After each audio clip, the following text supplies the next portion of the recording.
నా దగ్గర ధనం యొక్క ఖజానా ఉన్నది. నా దగ్గర ధనం సమృద్ధిగా ఉన్నది.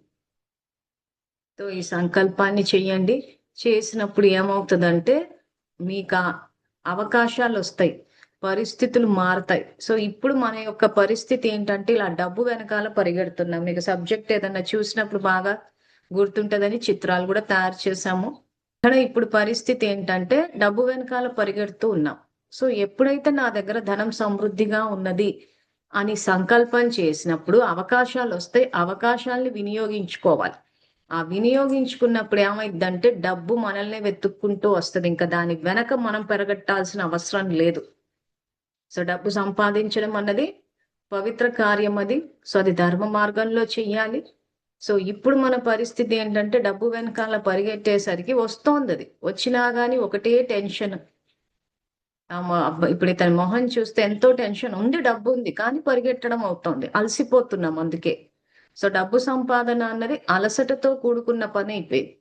వంట చేయడం అన్నది అలసటతో కూడుకున్న పనయిపోయింది. ఎందుకంటే ఆత్మిక స్థితిలో లేం. అందుకే నిన్నటి క్లాస్‌లో ఏం చేశాము, చెప్పేటప్పుడు ఒకసారి ఆ వీడియో చూడని వాళ్ళు మళ్ళీ రికార్డింగ్ చూడండి. ఏ రకంగా వంట చేయాలి? ఏ రకంగా జ్ఞాన స్నానం చేయాలి? ఏ రకంగా ఇంటి యొక్క వాతావరణాన్ని శుభ్రం చేయాలి?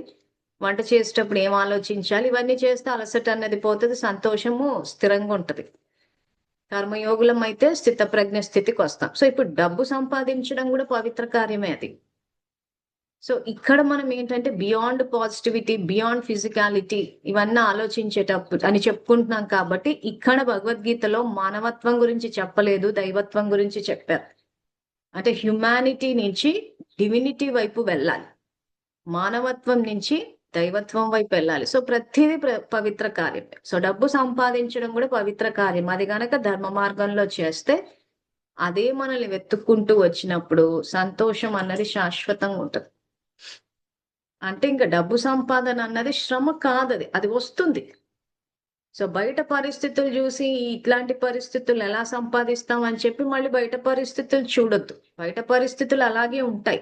ఆ బయట పరిస్థితులు అలా ఉన్నాయి కాబట్టే భగవానుడు మనకేం జేశారు సాంఖ్యయోగలో మనకి నేర్పిచ్చారు.